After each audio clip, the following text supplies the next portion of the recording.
game-changing and historic. A shift in burden sharing to European responsibility in NATO that most would have said was impossible at the beginning of his term. But he said NATO needs to pay up. They started in the first term, and here in his second term, we've accelerated that. 32 NATO countries committed to spending 5% of their GDP on defense, on actually investing in the NATO alliance. So I hope with all the ink spilled, all of your outlets find the time to properly recognize this historic change in continental security that other presidents tried to do, other presidents talked about. President Trump accomplished it. It's a huge deal. You see, we're here this morning because in hunting for scandals all the time, in trying to find wedges and spin stories, this press corps and the press corps miss historic moments. You miss historic moments like 5% at NATO, which when you hear, I was in the closed door briefing, I wish there could have been cameras in there. When you heard the prime ministers and presidents of other countries, to a man and to a woman, looking at President Trump and saying, this never could have happened, never would have happened. It seemed impossible 5 years ago, 2 years ago, 8 years ago. But here we are because of your leadership. If you ask them the question, I bet they'd say the same thing. But searching for scandals, you miss historic moments, like recruiting at the Pentagon. Historic levels in the Army, the Air Force, and the Navy. Yeah, maybe there'll be a little mention here or there, but because it was under President Trump's leadership, because Americans are responding to him as commander-in-chief, the press corps doesn't want to write about it. Or bring us to the topic of the moment, the highly successful strikes in Iran. Let me read the bottom line here. President Trump directed the most complex and secretive military operation in history, and it was a resounding success, resulting in a ceasefire agreement and the end of the 12-day war. There's been a lot of discussion about what happened and what didn't happen. Step back for a second. Because of decisive military action, President Trump created the conditions to end the war, decimating, choose your word, obliterating, destroying Iran's nuclear capabilities. I want to read some of the assessments that have been provided, because whether it's fake news, CNN, MSNBC, or the New York Times, there's been fawning coverage of a preliminary assessment. I've had a chance to read it. Every outlet has breathlessly reported on a preliminary assessment from DIA. I'm looking at it right now. Again, it was preliminary, a day and a half after the actual strike, when it admits itself in writing that it requires weeks to accumulate the necessary data to make such an assessment. It's preliminary. It points out that it's not been coordinated with the intelligence community at all. There's low confidence in this particular report. It says in the report there are gaps in the information. It says in the report multiple linchpin assumptions are what this assessment, a linchpin assumption, you know what that is? That means your entire premise is predicated on a linchpin. If you're wrong, everything else is wrong. And yet, and still, this report acknowledges it's likely severe damage. Again, this is preliminary, but leaked because someone had an agenda to try to muddy the waters and make it look like this historic strike wasn't successful. I'm going to get to the chairman in a moment because he's going to lay out the particulars for you based on his professional military experience. But here's what other folks are saying. The DIA that put that report out says this is a preliminary low-confidence report and will continue to be refined as additional intelligence becomes available. How about the Israeli Atomic Energy Commission? The devastating U.S. strikes on Fordow destroyed the site's critical infrastructure and rendered the enrichment facility inoperable. Have any of these quotes made their way into the New York Times or the Washington Post, MSNBC, CNN? Any of these quotes? How about this one? This is a new one from the UN, the United Nations.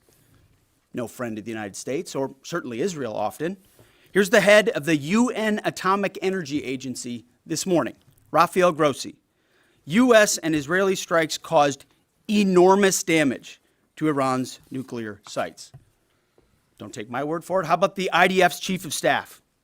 I can say here that the assessment is that we significantly damaged the nuclear program, setting it back by years. I repeat, years. The Iranian foreign minister, the spokesman, our nuclear installations have been badly damaged, that's for sure. I'm sure that's an understatement. John Radcliffe, the director of the CIA, putting out a statement just last night. CIA can confirm that a body of credible intelligence indicates Iran's nuclear program has been severely damaged by recent targeted strikes. This includes new intelligence from a historically reliable, very different than preliminary assessment with low confidence. He's saying historically reliable and accurate source and method that several key Iranian nuclear facilities were destroyed and would have to be rebuilt over the course of years. CIA continues to collect additional reliably sourced information to keep appropriate decision makers fully informed. How about DNI Tulsi Gabbard yesterday? She writes, and I quote, "New intelligence confirms what POTUS has stated numerous times. Iran's nuclear facilities have been destroyed." Institute for Science and International Security President David Albright, overall, Israel and U.S. attacks have effectively destroyed Iran's centrifuge enrichment program. Time and time again, I can go down the list, those that understand, those that see, those that do proper assessments recognize that what the United States military did was historic. And again, before I pass it to the chairman, because you, and I mean specifically you, the press, specifically you, the press corps, because you cheer against Trump so hard, it's like in your DNA and in your blood to cheer against Trump, because you want him not to be successful so bad, you have to cheer against the efficacy of these strikes. You have to hope maybe they weren't effective. Maybe the way the Trump administration has represented them isn't true. So let's take half-truths, spun information, leaked information, and then spin it in every way we can to try to cause doubt and manipulate the public mind over whether or not our brave pilots were successful. How many stories have been written about how hard it is to, fly a plane for 36 hours? Has MSNBC done that story? Has Fox? Have we done the story how hard that is? Have we done it 2 or 3 times so that American people understand? How about how difficult it is to shoot a drone from an F-15 or 16 or F-22 or F-35? Or what it's like to man a Patriot battery? Or how hard it is to refuel midair, giving the American people an understanding of how complex and sophisticated this mission really was. There are so many aspects of what our brave men and women did that, because of the hatred of this press corps, are undermined because your people are trying to leak and spin that it wasn't successful. It's irresponsible. And folks in this room are privy to that information because of the proximity here in the Pentagon. It's an important responsibility. And time again, classified information is leaked or peddled for political purposes to try to make the president look bad. And what's really happening is you're undermining the success of incredible B-2 pilots and incredible F-35 pilots and incredible refuelers and incredible air defenders who accomplished their mission, set back a nuclear program in ways that other presidents would have dreamed. How about we celebrate that? How about we talk about how special America is, that only we have these capabilities? I think it's too much to ask, unfortunately, for the fake news. So we're used to that. But we also have an opportunity to stand at the podium and read the truth of what's really happening. And the reality is, you want to call it destroyed, you want to call it defeated, you want to call it obliterated, choose your word. This was an historically successful attack, and we should celebrate it as Americans. And it gives us a chance to have peace, chance to have a deal, and an opportunity to prevent a nuclear Iran, which is something President Trump talked about for 20 years, and no other presidents had the courage to actually do. So with that, I want to hand it over to the chairman of the Joint Chiefs. They've done technical analysis on this, not just on the strike, but also on our Patriot defenders, on Al-Udeid. And Mr. Chairman, I'll hand it over to you. Good morning. Thank you, Mr. Secretary, and good morning, and all of you. Thank you for being here.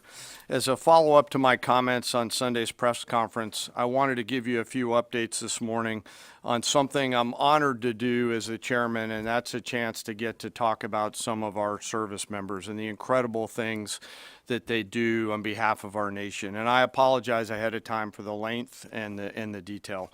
Today I'm going to brief you on a couple things.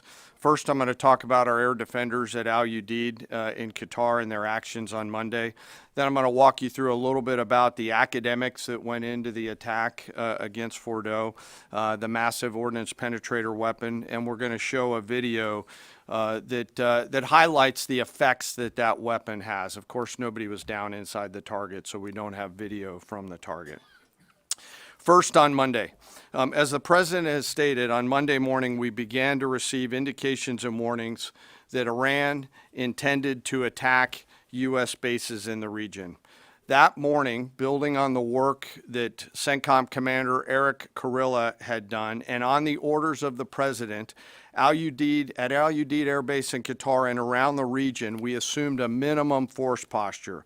Most folks had moved off the base to extend the security perimeter out away from what we assessed might be a target zone, except for a very few Army soldiers at Al Udeid. At that point, only 2 Patriot batteries remained on base, roughly 44 American soldiers responsible for defending the entire base, to include CENTCOM's forward headquarters in the Middle East, an entire air base, and all the U.S. forces there. The oldest soldier was a 28-year-old captain. The youngest was a 21-year-old private who'd been in the military for less than 2 years. So let's put ourselves out there for a second. Imagine you're that young first lieutenant, you're 25 or 26 years old, and you've been assigned as the tactical director inside the command and control element. You, at that age, are the sole person responsible to defend this base. Listening next to you is your early warning operator whose job is to notify you of imminent attack. There's 5 people inside a vehicle and 5 people outside of a vehicle around these, a total of, as I said, 44. By the way, you've sat in the Middle East for years, deployed over and over again, extended multiple times, always being prepared, but unsure of when that particular day will come that you must execute your mission and not fail at doing it. In this case, these Patriot crews were deployed from Korea and Japan as part of our U.S. forces there to ensure that we had the most capable missiles in the CENTCOM area of responsibility. As the day continues, you start to hear more and more chatter in the information space about a pending attack. And as the sun starts to set in the west, you get orders from your higher headquarters to make sure that your missile batteries are pointed to the north. There are just a few other teammates. It's hot, you're getting nervous, and you expect an attack. Outside of those Patriot vehicles, your hot crew, which is 1 NCO and 4 additional soldiers, turns a key and relinquishes control of those missiles to that young lieutenant inside the vehicle, and you wait. You know that you're going to have approximately 2 minutes, 120 seconds to either succeed or fail. And then at approximately 12:30 p.m. on Monday, that's 7:30 p.m. in Qatar, as the sun sets in the west, Iran attacks. As the targets were detected, round after round of Patriot missiles are ejected from their canisters by an initial launch charge. Then the main solid rocket motor ignites. You can feel this in your body if you've ever been around a Patriot taking a shot. And round after round goes out and guides against those missiles coming inbound. We believe that this is the largest single Patriot engagement in U.S. military history. And we were joined in this engagement by the Qatari Patriot crews. I'm not going to tell you how many rounds were shot, but it was a bunch because of classified purposes. And we're aware that there's reports of something getting through. What we do know is there was a lot of metal flying around. between attacking missiles being hit by Patriots, boosters from attacking missiles being hit by Patriots, the Patriots themselves flying around, and the debris from those Patriots hitting the ground. There was a lot of metal flying around. And yet our U.S. air defenders had only seconds to make complex decisions with strategic impact. These awesome humans, along with their Qatari brothers and sisters in arms, stood between a salvo of Iranian missiles and the safety of Al Udeid. They are the unsung heroes of the 21st century United States Army. And I know a lot of you have seen the videos online and the excitement as those Patriots departed their launchers and went up and guided. This really demonstrates the combat capability and capacity of our Army air defenders. Simply stated, they absolutely crushed it. If you'd flip this over, thanks. Let me next move to a walkthrough of the GBU-57 massive ordnance penetrator weapon and share a little bit about the planners who did this and their work on the weapon. First, let me set the stage for you. There's an organization in the U.S. called the Defense Threat Reduction Agency, DTRA. DTRA does a lot of things for our nation, but DTRA is the world's leading expert on deeply buried underground targets. In 2009, a Defense Threat Reduction Agency officer was brought into a vault at an undisclosed location and briefed on something going on in Iran. For security purposes, I'm not going to share his name. He was shown some photos and some highly classified intelligence of what looked like a major construction project in the mountains of Iran. He was tasked to study this facility, work with the intelligence community to understand it, and he was soon joined by an additional teammate. For more than 15 years, this officer and his teammate lived and breathed this single target, Fordow, a critical element of Iran's covert nuclear weapons program. He studied the geology. He watched the Iranians dig it out. He watched the construction, the weather, the discard material, the geology, the construction materials, where the materials came from. He looked at the vent shaft, the exhaust shaft, the electrical systems, the environmental control systems, every nook, every crater, every piece of equipment going in and every piece of equipment going out. They literally dreamed about this target at night when they slept. They thought about it driving back and forth to work, and they knew from the very first days what this was for. You do not build a multi-layered underground bunker complex with centrifuges and other equipment in a mountain for any peaceful purpose. They weren't able to discuss this with their family, their wives, their kids, their friends, but they just kept grinding it out. And along the way, they realized we did not have a weapon that could adequately strike and kill this target. So they began a journey to work with industry and other tacticians to develop the GBU-57. They tested it over and over again, tried different options, tried more after that. They accomplished hundreds of test shots and dropped many full-scale weapons against extremely realistic targets for a single purpose: kill this target at the time and place of our nation's choosing. And then, on a day in June of 2025, more than 15 years after they started their life's work, the phone rang and the President of the United States ordered the B-2 force that you've supported to go strike and kill this target.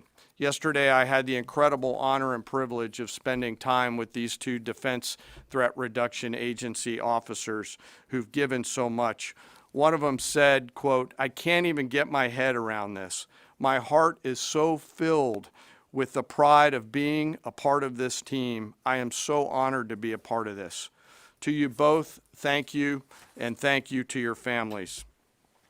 Operation Midnight Hammer was the culmination of those 15 years of incredible work. The air crews, the tanker crews, the weapons crews that built the weapons, the load crews that loaded it.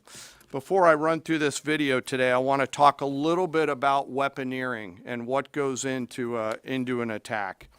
Weaponeering is the science of evaluating a target. I mentioned all of those factors before that these two DTRA officers had thought about. Ultimately, weaponeering is determining the right weapon and fuse combination to achieve the desired effects and maximum destruction against a target. In the case of Fordo, the DTRA team understood with a high degree of confidence the elements of the target required to kill its functions, and the weapons were designed, planned, and delivered to ensure that they achieve the effects in the mission space. By the way, in the beginning of its development, we had so many PhDs working on the MOP program, doing modeling and simulation, that we were quietly and in a secret way the biggest users of supercomputer hours within the United States of America.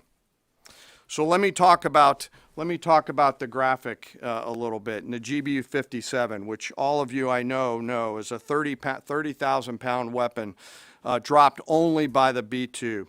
It's comprised of steel, explosive, and a fuse, programmed bespokely each weapon to achieve a particular effect inside the target. Each weapon had a unique desired impact angle, arrival, final heading, and a fuse setting. The fuse is effectively what tells the bomb when to function. A longer delay in a fuse, the deeper the weapon will penetrate and drive into the target. So on Fordo, in June of 2008, you can see these three holes. Depicted here is the main exhaust shaft with two additional ventilation shafts on either side. The United States decided to strike these two ventilation shafts, as seen here on the main graphic, as the primary point of entry into the mission space. In the days preceding the attack against Fordo, the Iranians attempted to cover the shafts with concrete to try to prevent an attack. I won't share the specific dimensions of the concrete cap, but you should know that we know what the dimensions of those concrete caps were. The planners had to account for this. They accounted for everything. The cap was forcibly removed by the first weapon, and the main shaft was uncovered. Weapons 2, 3, 4, 5 were tasked to enter the main shaft, move down into the complex at greater than 1,000 feet per second, and explode in the mission space. Weapon number 6 was designed on each side, so there were 6 on each side. Weapons number 6 was designed as a flex weapon to allow us to cover if one of the preceding jets or one of the preceding weapons did not work. The video I'm about to show you is a culmination of over 15 years of development and testing. As I said, hundreds of test shots on various models. This is one weapon. So if you take a view of this as 5 additionals, you'll get a sense of what this looks like. Hopefully you can see it and there's not too much reflection. Tom runs our videos out there. We'll run it at full speed so you can see it and then go back through it. Go ahead, Tom.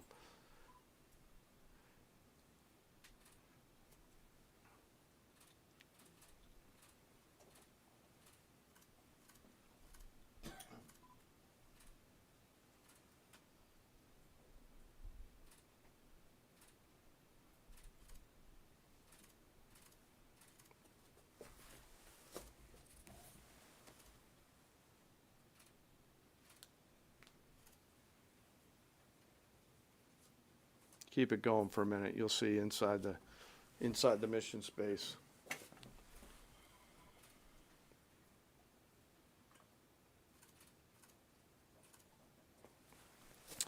Unlike a normal surface bomb, you won't see an impact crater because they're designed to deeply bury and then function. I know there's been a lot of questions about that. All 6 weapons at each vent at Fordo went exactly where they were intended to go. A bomb has 3 effects that causes damage: blast, fragmentation, and overpressure. In this case, the primary kill mechanism in the mission space was a mix of overpressure and blast ripping through the open tunnels and destroying critical hardware. The majority of the damage we assessed based on our extensive modeling was a blast layer combined with the impulse extending from the shock. Imagine what this looks like 6 times over. A point that I want to make here, the Joint Force does not do BDA. By design, we don't grade our own homework. The intelligence community does. But here's what we know following the attacks and the strikes on Fordo. First, that the weapons were built, tested, and loaded properly. 2, the weapons were released on speed and on parameters. 3, the weapons all guided to their intended targets and to their intended aim points. 4, the weapons functioned as designed, meaning they exploded. We know this through other means, intelligence means that we have that were visibly, we were visibly able to see them. And we know that the trailing jets saw the first weapons function, and the pilots stated, quote, "This was the brightest explosion that I've ever seen. It literally looked like daylight." Let me now turn to the bomber crews themselves, give you a few details about them. The crews that attacked Fordo were from the active duty Air Force and the Missouri Air National Guard. The crews ranked from captain to colonel, and most were graduates of the Air Force Weapons School headquartered at Nellis Air Force Base in Nevada. I will state for the record that there is no beach volleyball or football at the Air Force Weapons School. There were male and female aviators on this mission, and a crew member told me when I talked to them on video the other day that this felt like the Super Bowl, the thousands of scientists, airmen, and maintainers all coming together. One last story about people. When the crews went to work on Friday, they kissed their loved ones goodbye, not knowing when or if they'd be home. Late on Saturday night, their families became aware of what was happening. And on Sunday, when those jets returned from Whiteman, their families were there. Flags flying and tears flowing. I have chills literally talking about this.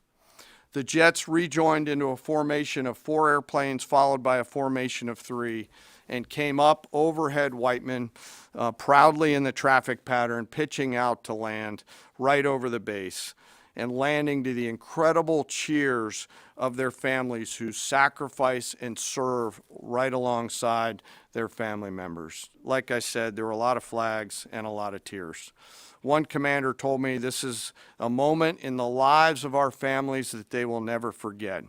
That, my friends, is what America's Joint Force does. We think, we develop, we train, we rehearse, we test, we evaluate every single day. And when the call comes to deliver, we do so.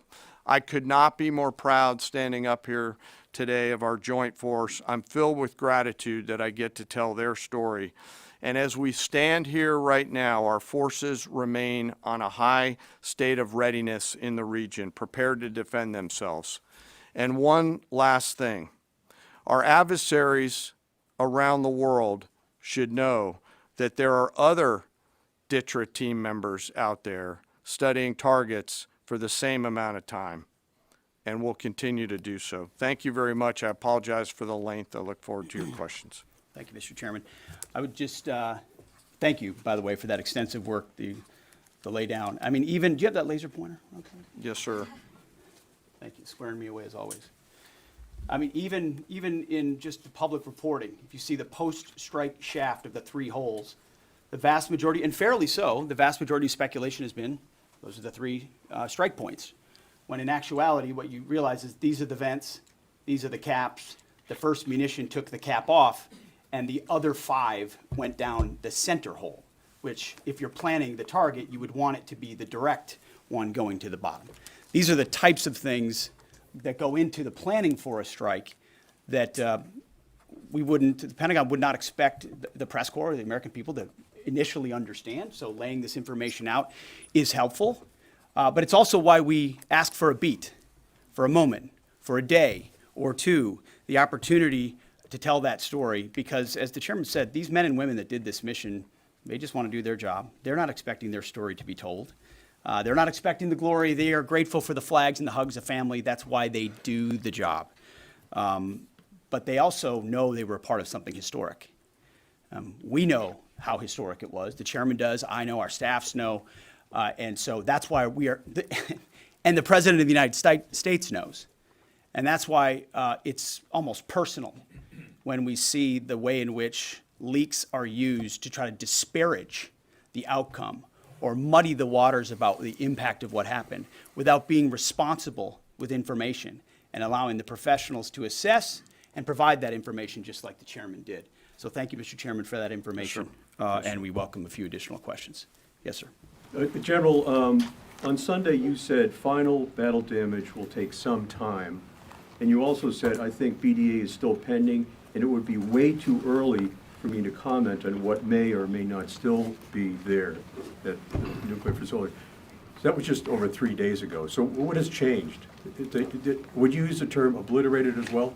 Sure, like I said, we don't do BDA. I'll refer that to the intelligence community, and, You're talking with them. I mean, what changed in the past 3 days that make you, so, you know? sir, I think I said, I mean, I think I explained what changed. There was a great deal of irresponsible reporting based on leaks, preliminary information in low confidence. Again, when someone leaks something, they do it with an agenda. And when you leak a portion of an intelligence assessment, but just a little portion that makes it seem like maybe the strike wasn't effective, then you start a news cycle, whether it's the Washington Post or Fox News or CNN or MSNBC, you start a news cycle that starts to call into question the efficacy. No, that's why.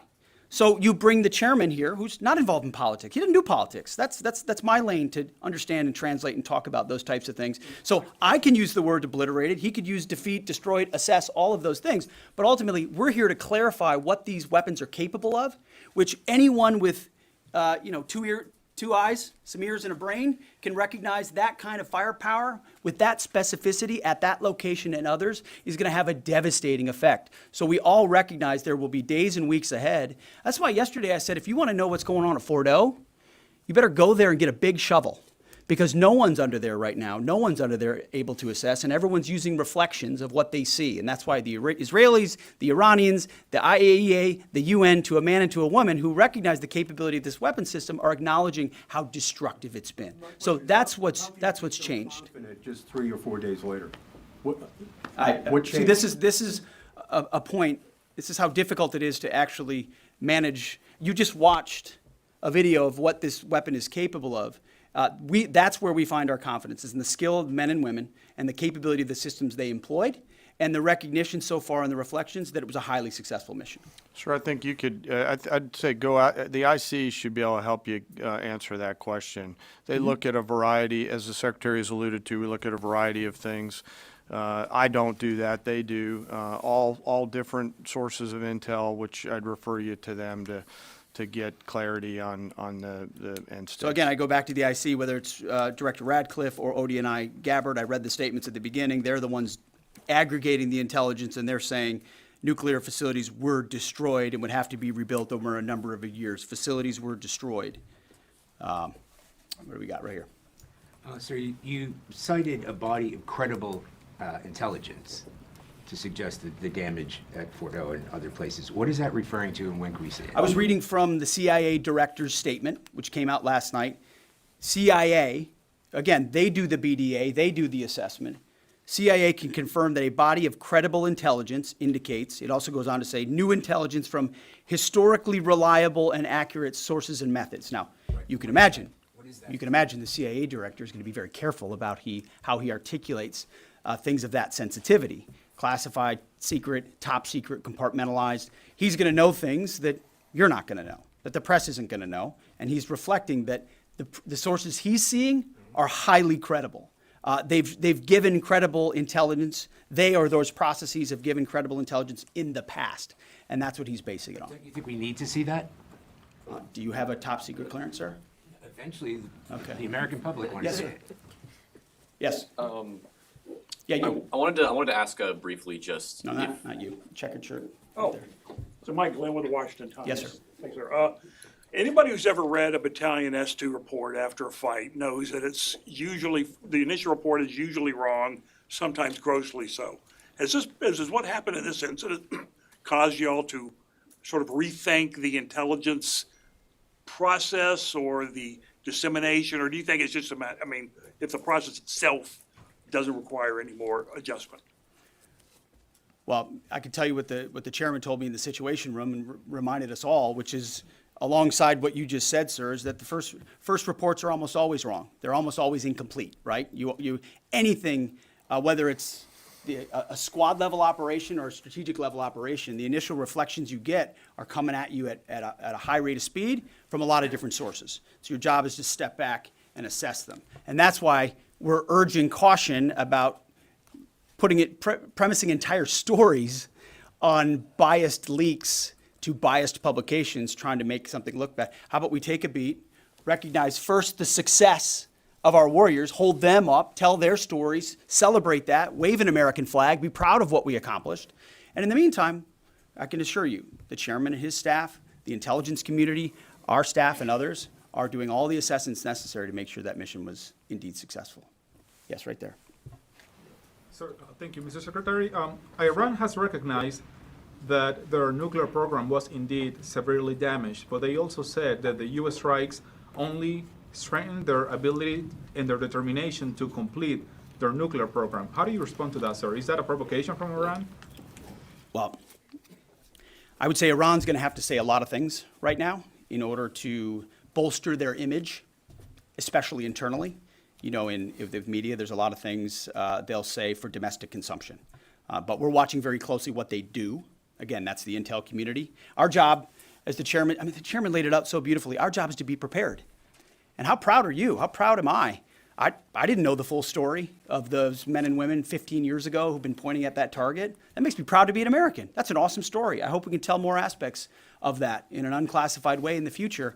That's a great thing to know. Our job is to be prepared when the commander-in-chief calls based on those assessments. So, of course, our IC, the Intelligence Committee, will keep watching what Iran does and pay attention to that. But the president has created the contours, the opportunity for a deal, for peace, in something that the world said was intractable, that wasn't possible.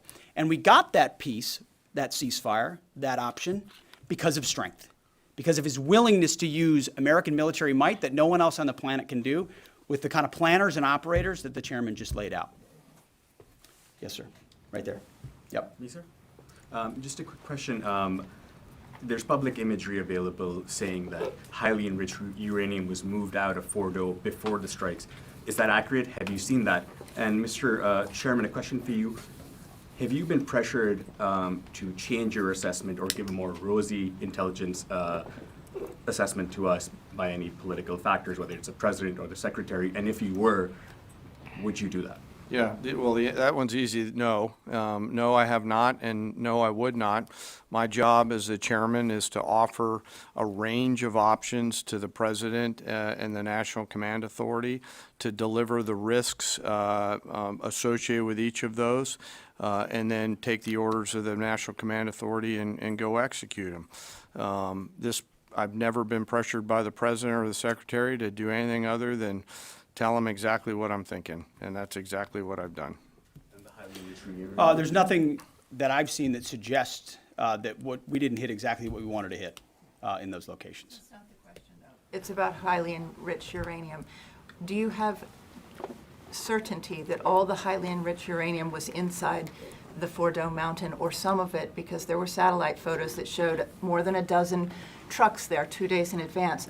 Are you certain none of that highly enriched uranium was moved? Of course, we're watching every single aspect, but Jennifer, you've been about the worst, the one who misrepresents the most intentionally what the president says. I'm familiar. I was about the ventilation shafts on Saturday night, and in fact, I was the first to describe the B-2 bombers, the refueling, the entire mission with great accuracy.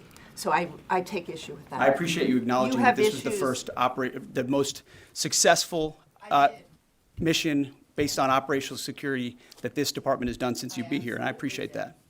So Absolutely. we're looking at all aspects of intelligence and making sure we have a sense of what was where. So why not acknowledge the female pilots that also participated in this mission. The early messages that you sent out only congratulated the boys. So when I say something like our boys and bombers, see, this is the kind of thing the press does, right? Of course, the chairman mentioned a female bomber pilot. That's fantastic. She's fantastic. She's a hero. I want more female bomber pilots. I hope the men and women of our country sign up to do such brave and audacious things. But when you spin it as, because I say our boys and bombers as a common phrase, I'll keep saying things like that, whether they're men or women. I'm very proud of that female pilot, just like I'm very proud of those male pilots. And I don't care if it's a male or a female in that cockpit, and the American people don't care. But it's the obsession with race and gender in this department that's changed priorities. We don't do that anymore. We don't play your little games. Yes, Do you right know there. for certain that the uranium was removed from the facility before the B-2 struck? So I'm not aware of any intelligence that I've reviewed that says things were not where they were supposed to be, moved or otherwise. Yes. Kelly Meyer with News Nation, and just off the top, want to say we're grateful for the service of these pilots and everybody that serves. I wanted to ask you, the CIA statement said, when possible, they will provide updates and information to the public for transparency, and I believe that's what we're looking for here. Do you commit to share the Defense Intelligence Agency report when it is ready, so the American people can understand more about the intelligence assessment? Well, actually, the report that was discussed, this preliminary report, was what's called a restrike report. So it comes to us to give us an assessment whether a target would need to be restruck, right? That's the reason why. So it's based on internal feedback loop that we're supposed to have access to. Unfortunately, someone took advantage of that. But whatever is supposed to be made public will be, but whatever has to stay sensitive Sir, will be can as I well. just jump in? You know, one of the things that I'm trying to do through this journey that we're on together, of course, transparency, but also the requirement to really protect these capabilities. I guess the time's up. So there's a balance in there, right? We do need to preserve options should the nation and the joint force be tasked to go do something again. So I'm confident we'll find the middle ground, but there are some things that if asked, I'd want to not release related to. So we're going to leave it right there. I want to thank the heroism of our men and women in the military. What they accomplished is truly historic, setting back the Iranian nuclear program untold number of years. It was a devastating attack. We appreciate you covering it. Thank you very much, Mr. Chairman. Thank you. Talk a little bit more about the role, sir. You can